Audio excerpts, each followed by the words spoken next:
சாப்பாடில் கூடவா தமிழர்களை தொடர்ந்து இழிவுபடுத்தும் பாஜக? கண்டுகொள்ளாத தமிழ்நாடு பாஜக தலைவர்கள். ஒன்றிய பாஜக அரசு பாஜக ஆளாத மாநிலங்களில் பல்வேறு நெருக்கடிகளை கொடுத்து வருகிறது. அதிலும் தமிழ்நாட்டுக்கு பல இன்னல்களை கொடுத்து வருகிறது என்பது குறிப்பிடத்தக்கது. ஒரு பக்கம் தமிழர்கள் குறித்த அவதூறுகளையும் அவமானப்படுத்தும் விதமாகவும் மோடி பேசி வரும் நிலையில் தமிழ்நாட்டுக்கு வந்தால் புகழ்ந்து தள்ளி வருகிறார். இது தற்போது வரை தொடர்ந்து வரும் நிலையில் ஒடிசாவில் பாஜக தேர்தல் பிரச்சாரத்தின் போது ஒடிசா முதல்வர் நவீன் பட்நாயக்கின் உதவியாளரும் தமிழருமான வி.கே. பாண்டியனை விமர்சிக்கும் நோக்கி தமிழர்களை திருடர்கள் என்று தோணியில் பேசினார். இவரது பேச்சுக்கு கண்டனங்கள் எழுந்த நிலையில் கூட தனது பேச்சுக்கு வருத்தம் தெரிவிக்கவில்லை. மேலும் தமிழ்நாடு பாஜக தலைவர்களும் இது குறித்து வாயை திறக்கவே இல்லை. மோடியின் பேச்சுக்கு தமிழ்நாட்டு மக்களிடமிருந்து எதிர்ப்புகள் எழுந்த போதிலும் அமித்ஷாவும் தமிழர்கள் குறித்து அவதூறாக பேசியிருந்தார். எனினும் தமிழ்நாடு பாஜக தலைவர்கள் வழக்கம் போல் அதனை கண்டுகொள்ளாமல் இருந்தனர். இந்த சூழலில் தற்போது ஒடிசா பாஜக ட்விட்டர் தளத்தில் தமிழர்களையும் அவரது உணவு முறை பழக்கங்களையும் அவமானப்படுத்தும் நோக்கில் வீடியோ ஒன்றை வெளியிட்டுள்ளது.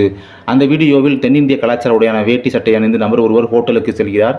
அங்கே அவருக்கு பழைய சாதம் கொடுக்கப்படுகிறது.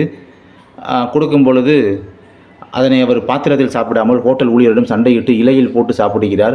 அப்போது அந்த சாதம் மற்றும் தண்ணீர் வடிகிறது. மேலும் ஹோட்டல் ஊழியர் சப்பாத்தி எடுத்து வரும்பொழுது தோசை என்று அந்த நபர் கேட்பது போன்ற வீடியோவில் இடம்பெற்றிருந்தது. மொத்தமாக வி.கே. பாண்டியனை தாக்கி வீடியோ வெளியிடும் நோக்கில் ஒட்டுமொத்த தென்னிந்திய உணவு முறை கலாச்சாரத்தையே பாஜக அவமானப்படுத்தியுள்ளது. பாஜகவின் இந்த செயலுக்கு கண்டனங்கள் குவிந்து வரும் நிலையில் இந்த நிகழ்வுக்கும் தமிழ்நாடு பாஜக தலைவர்கள் வாயை மூடி இருக்கின்றன. இந்த சம்பவத்தால் தமிழ்நாடு மக்கள் மேலும் பாஜக மீது அதிருப்தியில் உள்ளனர் என்பது குறிப்பிடத்தக்கது.